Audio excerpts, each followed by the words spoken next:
오늘 이 아침에도 하나님의 은혜를 사모하여 말씀과 기도의 자리에 나오신 모든 성도님들을 환영하고 축복합니다.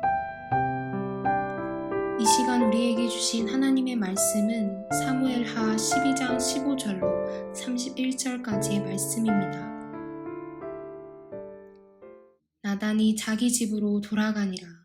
우리아의 아내가 다윗에게 낳은 아이를 여호와께서 치심에 심히 앓는지라.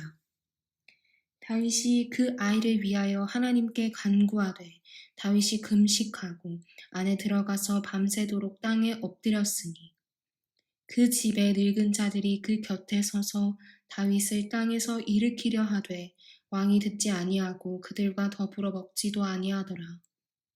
이래 만에 그 아이가 죽으니라. 그러나 다윗의 신하들이 아이가 죽은 것을 왕에게 아뢰기를 두려워하니 이는 그들이 말하기를 아이가 살았을 때 우리가 그에게 말하여도 왕이 그 말을 듣지 아니하셨나니 어떻게 그 아이가 죽은 것을 그에게 아뢰 수 있으랴. 왕이 상심하시리로다 함이라. 다윗이 그의 신하들이 서로 수군거리는 것을 보고 그 아이가 죽은지를 다윗이 깨닫고 그의 신하들에게 묻되 아이가 죽었느냐 하니 대답하되 죽었나이다 하는지라. 다윗이 땅에서 일어나 몸을 씻고 기름을 바르고 의복을 갈아입고 여호와의 전에 들어가서 경배하고 왕궁으로 돌아와 명령하여 음식을 그 앞에 차리게 하고 먹은지라.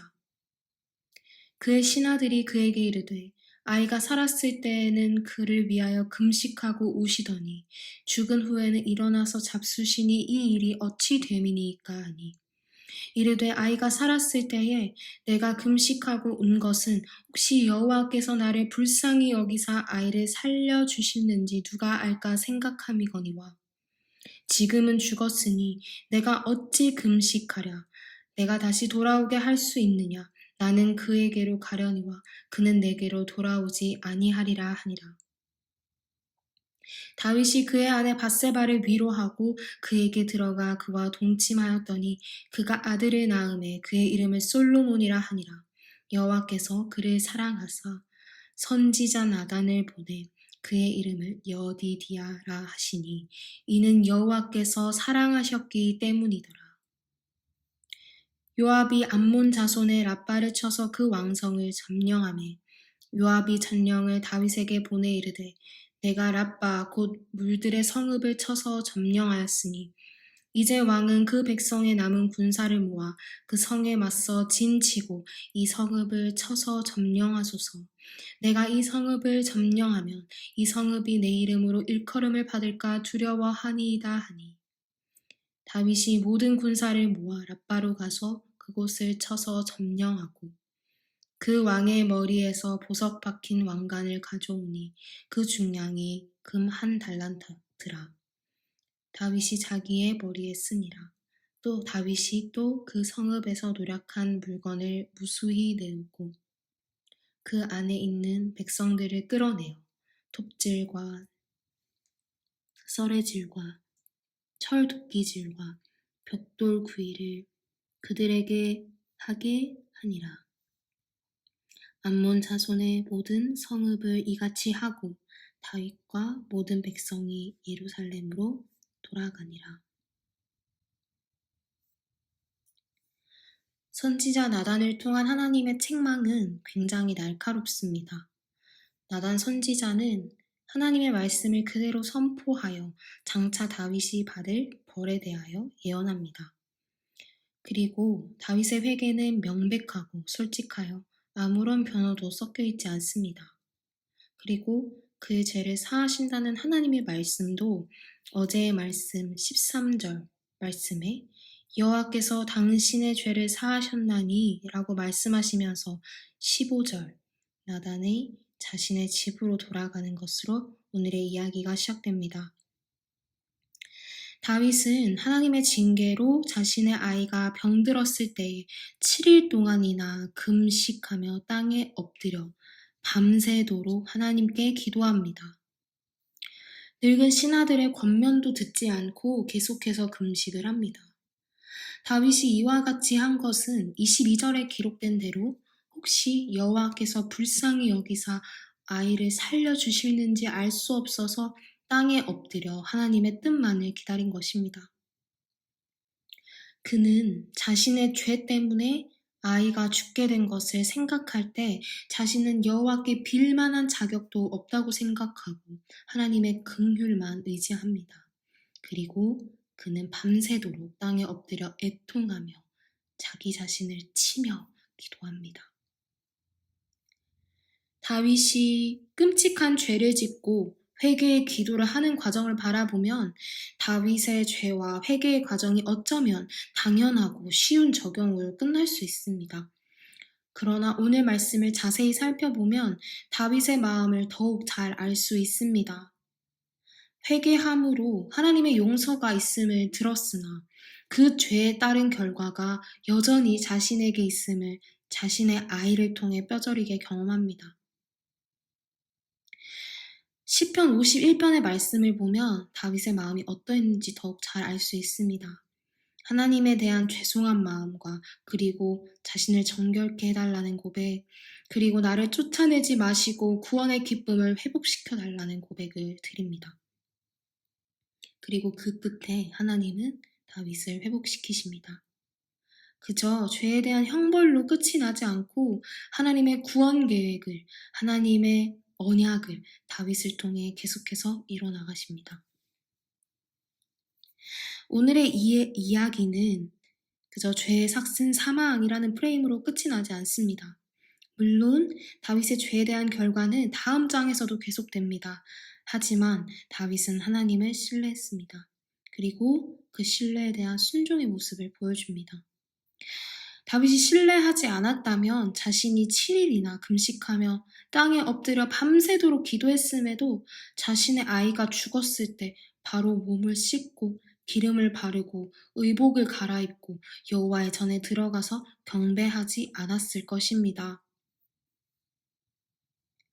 일반적으로 구약에서 금식의 종교적 용도는 종종 하나님 앞에서 무엇인가를 구하는 것과 연관이 되어 있습니다.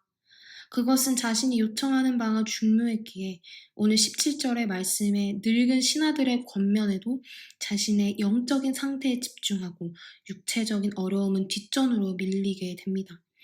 그런 의미에서 금식의 행위는 하나님 앞에서 자신을 정결하게 하고 겸손하게 하는 과정입니다. 자신의 아이의 건강이 회복되는 것이 중요했기에 다윗은 자신의 육체가 상함에도 하나님께 집중합니다.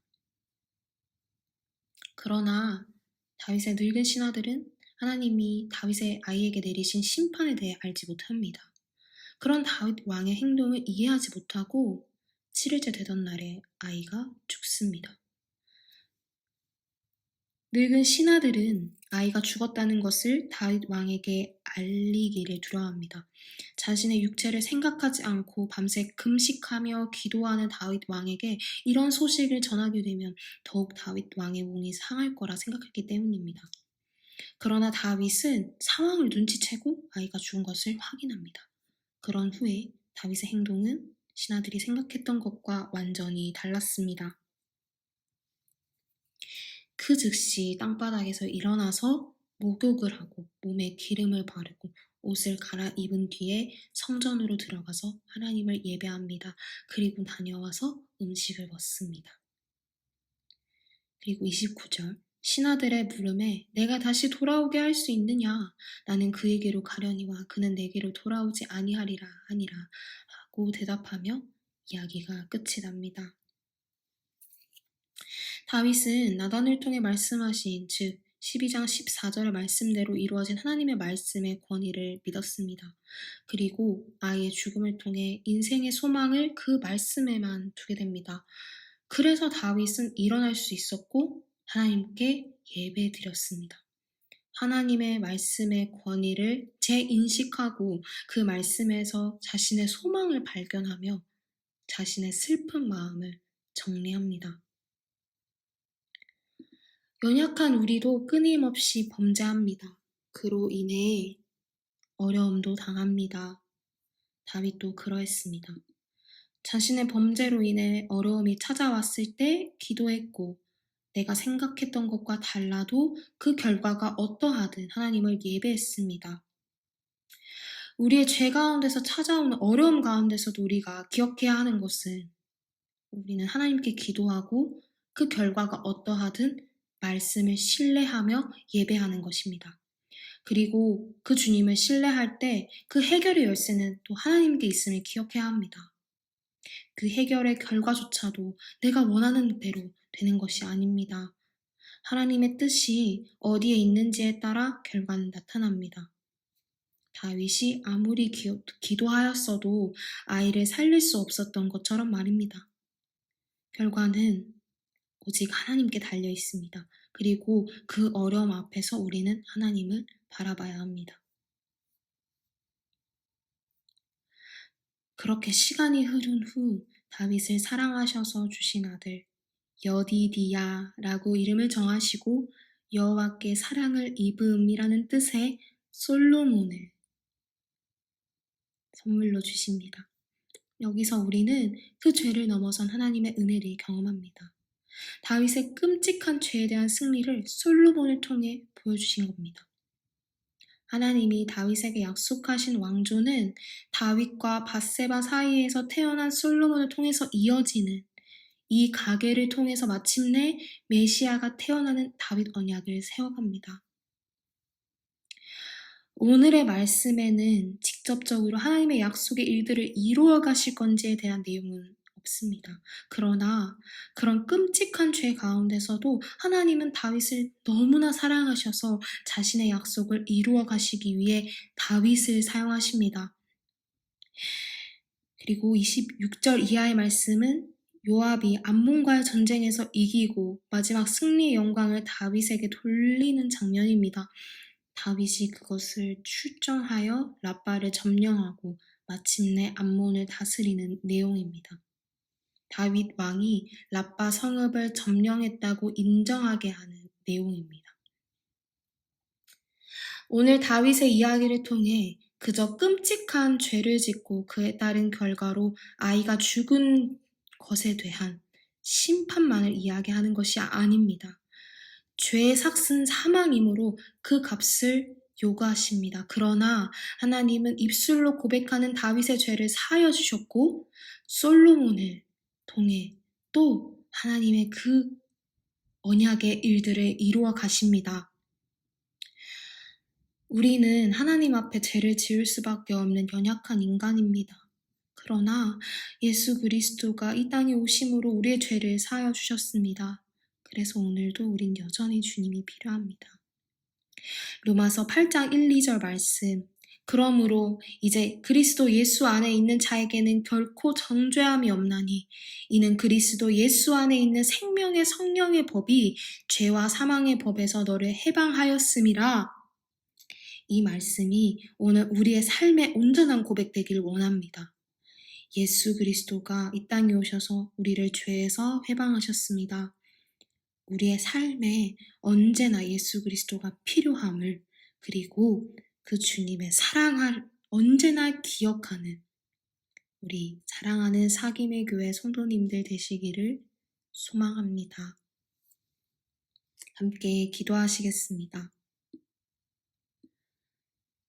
우리의 죄에 대한 책임 가운데서 오는 어려움 속에서도 우리는 하나님을 기도하고 그 결과가 어떠하든 하나님의 말씀을 신뢰하며 예배하는 자가 되게 하소서.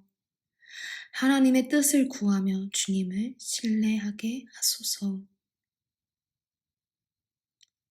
그리고 두 번째 기도입니다. 우리의 연약함을 고백합니다. 죄 가운데 있지만 우리를 부르시고 택하셔서 하나님의 일을 이루어 가시는 하나님을 신뢰합니다. 매일 매순간 예수 그리스도가 필요함을 고백하며 그 주님의 사랑을 기억하게 하소서.